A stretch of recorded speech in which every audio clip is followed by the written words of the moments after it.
Ве поздравувам сите и ви посакувам Божи благослов. Денес, како што забележавте, сестра Љубица сите на фати неспремни на библиската поука,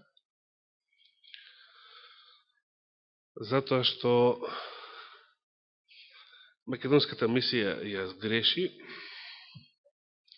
а ние не можевме да ја коригираме.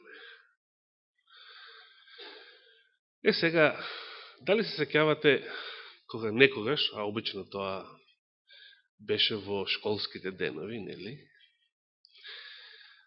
Некој наставник или наставничка, или професор, или професорка ќе ве фати неспремни. Сте имале такво искуство?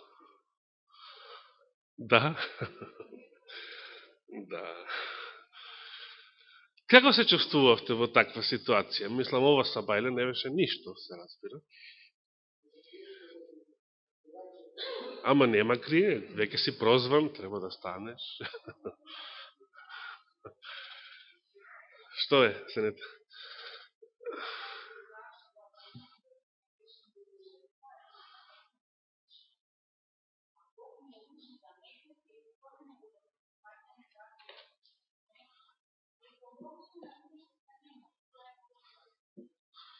Благодарам.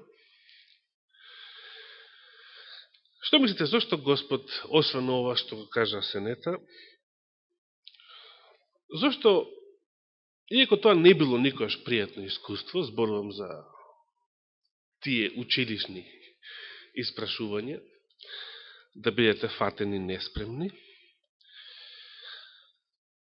сепак, дали е корисно да го имате тоа искуство? Да. Зошто е корисно? Би сакал затоа што постои еден испит, значи ние на сите испити можеме да паднеме во минатото, што сме ги имале, па и денес на некој од нив, но постои поправен. Постои се уште милост.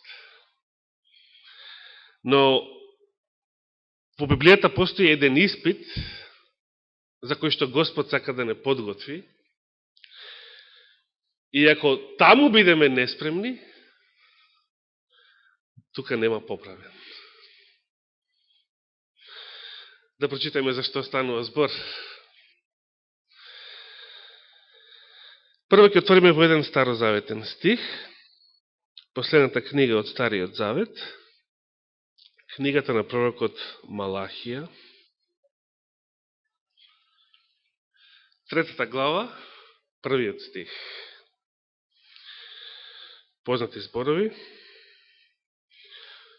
Значи, 3 глава за адвентистите најпозната по десетокот. Иако не зборува само за десетокот Господ, зборува и за приносот. Значи, десетокот и даровите. Не прави некоја разлика како да е десетокот побитен од даровите, односно од приносот.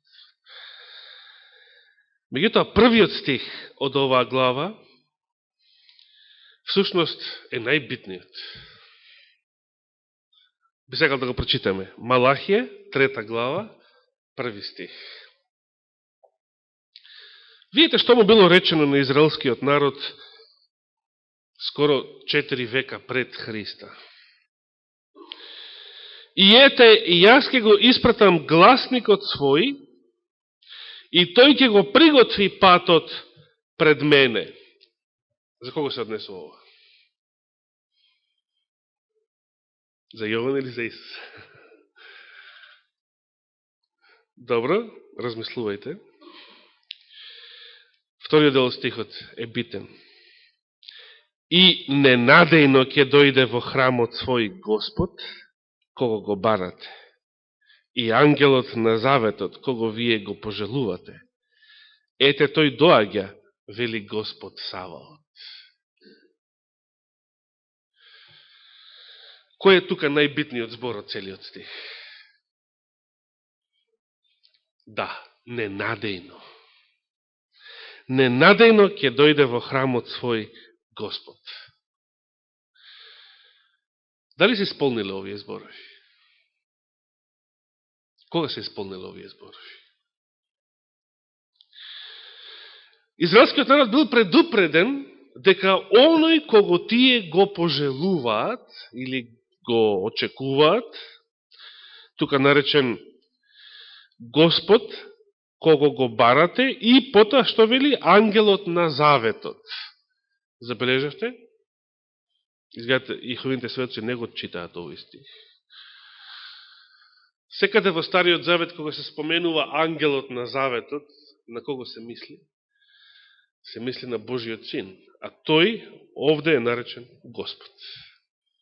Што значи во изворниот текст наречен е ЈХВХ.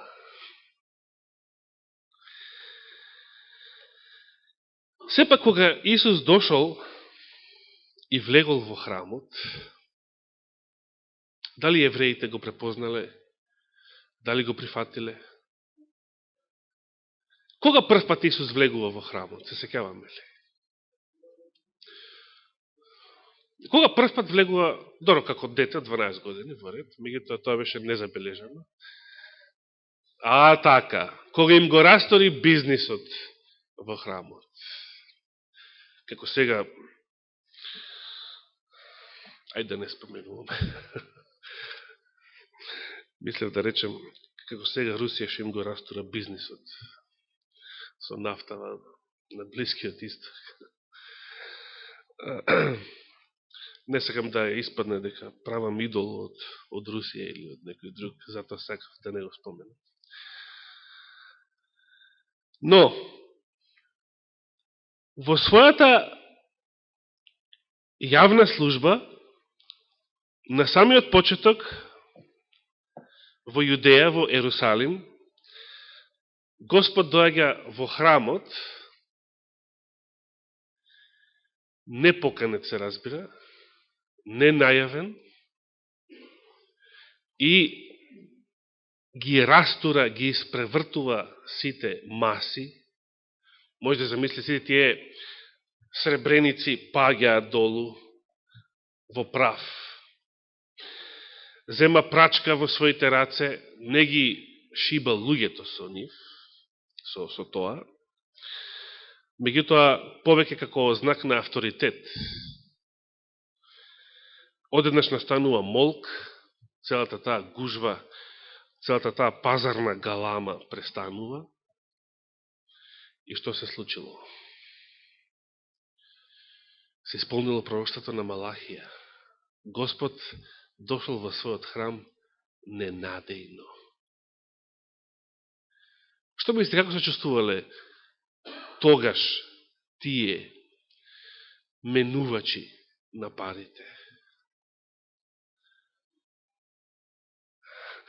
Се чувствувале, ако сте читале во Копршот на вековите како се чувствувале, можеме да речеме слободно, значи тие помислеа дека дошол судниот ден за нив.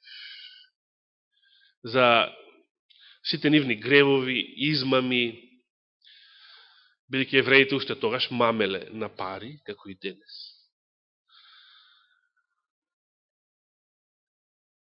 Или, да речеме, ние, според нашите искуства, се чувствувале затечени, неспремни, фатени. Иеко, за тоа имало поправен испит. Зашто имало? Затоа што тоа беше почетокот на Христовата јавна служба. Меѓутоа, за жал, израелскиот народ, значи, прв пат предупреден од Малахија, 4 века пред тоа, и доаѓа Господ во својот храм навистина ненадејно и тие се затекнати. Фатени на дело, може да се рече.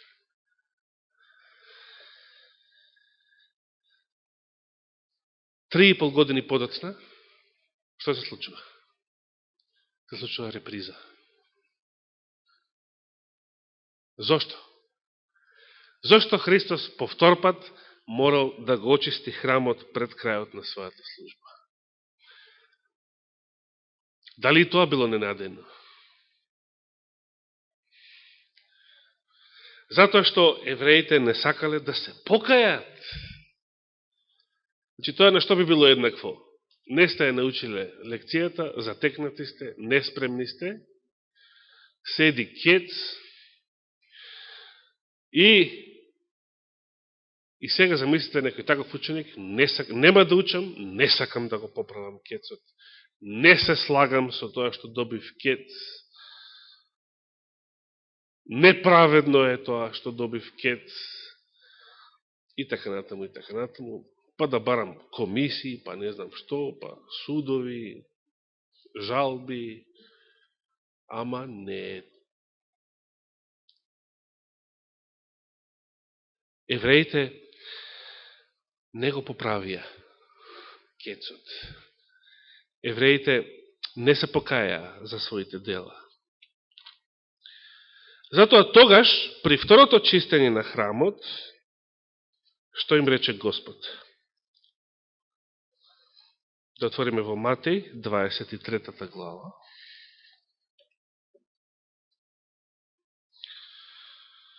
Матеј, 23 глава. Значи, изнакажал еден куп работи, како што вели тука за книжниците и фарисеите, можете дома да ги прочитате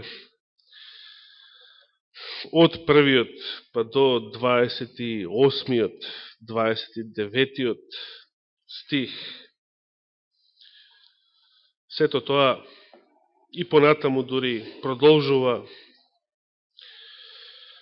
но јас само ќе го прочитам 37-иот и 38-иот, па може и 39-иот стих. Значи Матеј, 23 глава, 37 до 39 стих. Што вели Исус?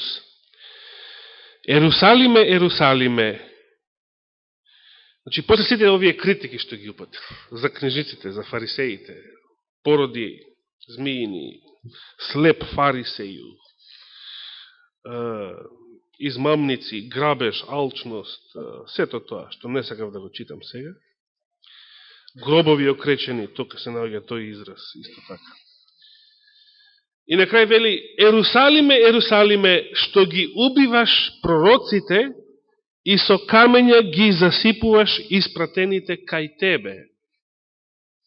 Колку пати сакав да ги соберам чедата твои, како квачката, што ги собира пилињата своји под крилјата, а вие не сакавте. Замислете, 2000 години наназад, евреите мака мачат, со сите пари, со сета мок, со сите тајни служби, мака мачат како да се соберат. И се уште е тешко. Исламот се уште е јак. Се уште е тешко. И сите овие гужви што се случуваат заради Израел. И сите овие преселби на дивјаците по Европа, по Германија, скандинавските земји.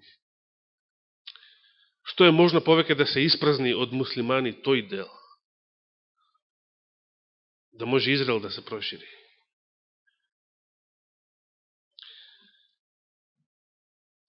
Мака мачат како да се соберат и како да живеат на раат во таа земја, а кога Господ сакаше да ги собере, без беззаконија, значи, во мир, во правда, во благодат, тој самиот вели, не сакавте. Вие не сакавте. И сега не сакаат, се уште не сакаат, со Господ да имаат работа. На неговиот начин да бидат собрани. Меѓутоа, Господ ќе направи големи чуда во ово последно време.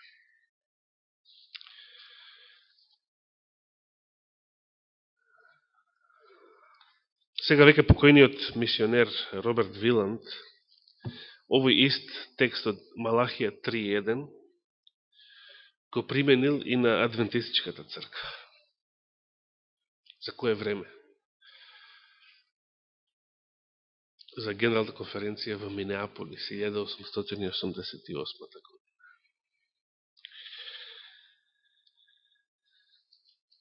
Меѓутоа, јас нема да зборувам сега за тоа.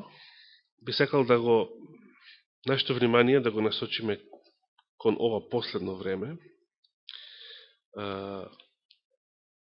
Прво да го довршам текстот во Матеј 23 глава. Значи, го прочитавме 37 стих. И сега 38, ова е страшната клетва. Значи, ова не е кец, па сепак не е крај на светот, има поправен до крајот на годината, туку ова е што? Ова е кец за полагање на крајот од годината. Ете, ви се остава пуст вашиот дом. Ова е најстрашната работа. Зошто своевремено Навуходоносор дошол во Ерусалим со своите војски и успел да го освои и да го сруши храмот? Господовиот храм. Затоа што тој храм бил пуст. Господ не бил повеќе во него. Шехината веќе одамна го напуштила. Некоје време стоела над Маслинската гора, намерно за да евреите, ерусалимците, разберат дека Господ ги напуштил. Зошто римјаните, начело со Тит, кога дошла 70-та година од новата ера, успеале да го освојат Ерусалим, да го запалат и да го разрушат храмот. Вториот храм. Овој ист храм. Затоа што бил пуст. Господ повеќе не бил во него. Кога Исус ги изговорил овие зборови, ете ви се остава пуст вашиот дом, за секогаш го напуштил вториот храм. Повеќе не стапнал во него. И сега 39-тиот. Зашто ви велам, се обраќа на Ерусалим, нема да ме видите од сега начинатаму, додека не кажете благословен е оној кој иде во името Господово. Овие зборови ќе им ги каже и во Синедрионот подоцна, кој ќе биде уопсен и испрашуван од нивна страна. Значи, Христос не упатува на последното време, на неговото второ доаѓање. Да отвориме 24 глава. Матеј 24 глава.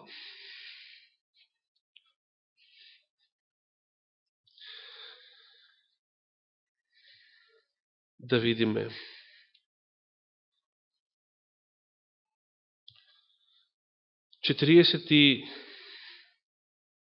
Вториот стих.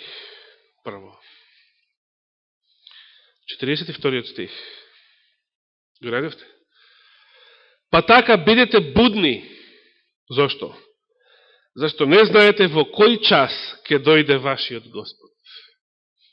Бидете будни. 43-тиот што вели? Знаете го и тоа, кога домакинот на куќата би знаел во кој час ќе дојде крадецот,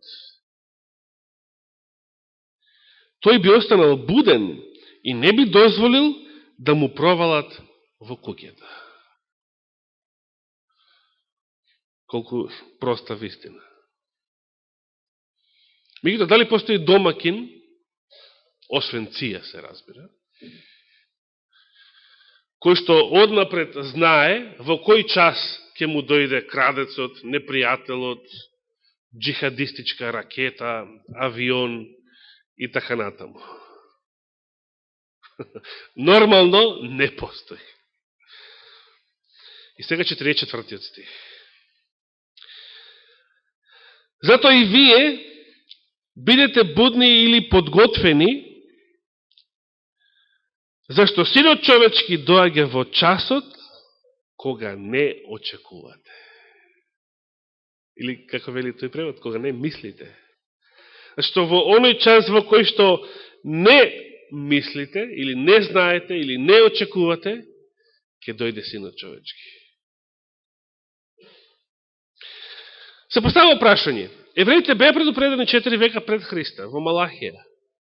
И сепак кога Господ дошол, прв пат во вториот храм, тоа за нив навистина било ненадејно и тие биле затекнати.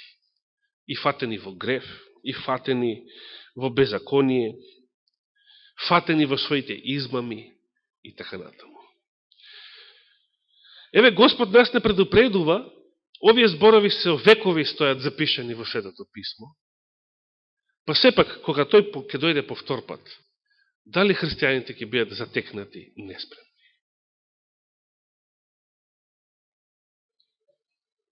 Дали адвентистите ќе бидат затекнати?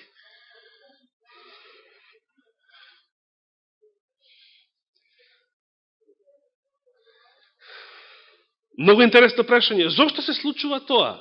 Зошто кога сме предупредени, кога овие зборови се наоѓаат до Светото писмо, сепак кога Господ ќе дојде, што вели во Откровението? Ајде видиме во Откровението што вели Господ. Еве, ги прочитавме зборовите дека тој во оној час во кој што не мислиме или во кој што не очекуваме, ќе дојде Синот човечки. Што му повторил сега неколку децении подоцна на апостол Јован, кога овој веќе бил во длабока старост на островот Патмос.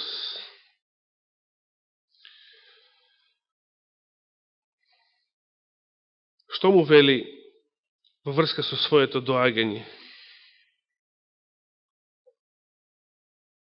Како ќе дојде Господ?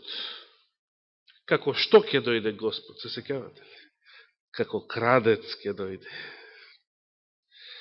Господ ќе дојде како крадец. 16 глава, Откровение 16 глава, 15 стих. Пред да се спомене Армагедон, значи прво зборува како гјаволските духови кои прават чуда одат кај царевите на целиот свет да ги соберат за војна во оној голем ден против Бога Седржителот. Тоа е оној екуменизам што го споменавте во пулката. И потоа 16 стих вели и ги собра на местото наречено по еврејски Армагедон. Меѓутоа, како сендвич, во 15 стих дава предупредување. Ете, јас доаѓам како крадец. Што значи ова? Господ не доаѓа да краде, туку доаѓа ненадејно. Гледаме христијанскиот свет ќе биде затекнат, нели? Зошто? Бидејќи тој не гледа таму од каде што Христос треба да дојде. Христос што им рекол на учениците, кога ги видите сите овие знаци да случуваат, кренете ги вашите глави. Значи, гледај нагоре, не зјапај во Рим, не зјапај во Ерусалим, не зјапај во Силвер Спринг, Мериленд, не зјапај било каде на планетава Земја, исток, запад, север, југ. Кренете ги вашите глави нагоре, вертикала. Но христијанскиот свет што прави? Тој гледа во папата.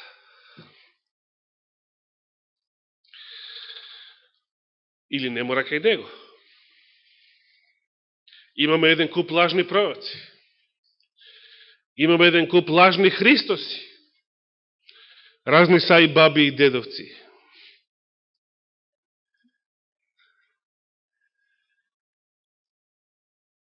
Или воопшто ништо не го интересира. Потонати во своите желби, во своите планови. Планирам, што планирам да правам сега оваа година, што планирам да правам наредната година. И тоа не мора да е нешто грешно, само по себе.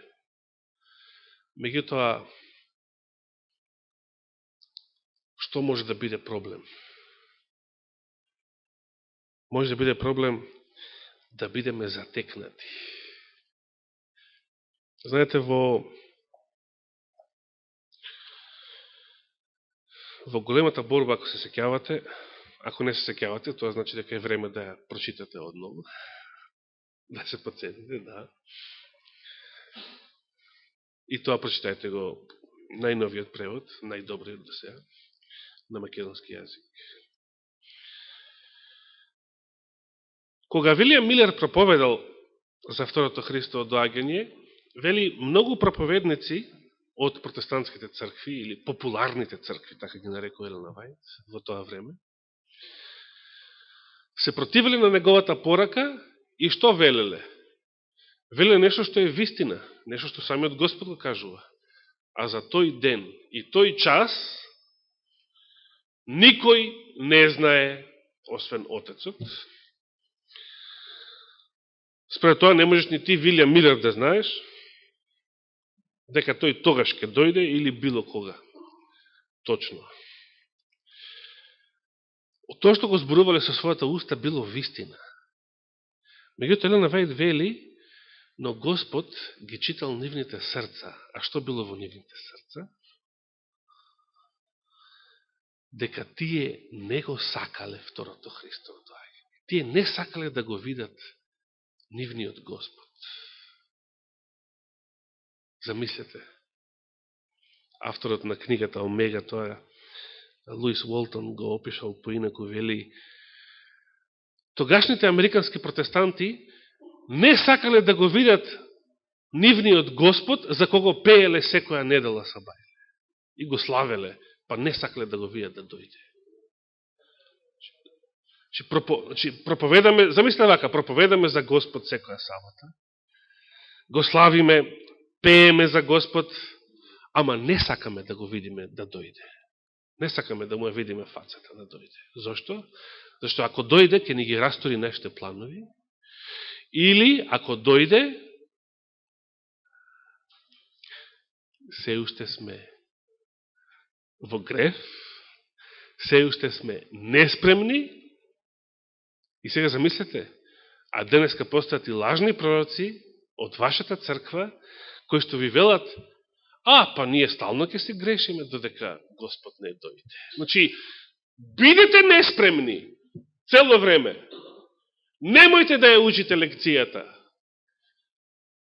Никогаш нема да ја научите лекцијата додека не дојде денот за испрашување.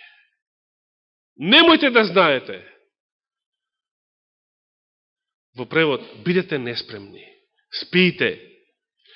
Немојте да се разбудите случајно. Кој тоа го сака? Тоа го сака непријателот. Сега, јас планирав од слава во слава. Планирав, значи, 2 Коринтијаните 3 глава, како што најавив, да прочитаме како, според апостол Павле, да бидеме подготвени, кога ќе се покаже лицето на Господ Исус Христос. Како да го погледнеме тоа лице, а да не се исплашеме и да избегаме во тој момент. Или како Бил Гейтс да бараме некоја пештера да се скриеме. Бидејќи тие уште сега се ги подготвуваат пештерите, во кои што мислат дека ќе се скријат.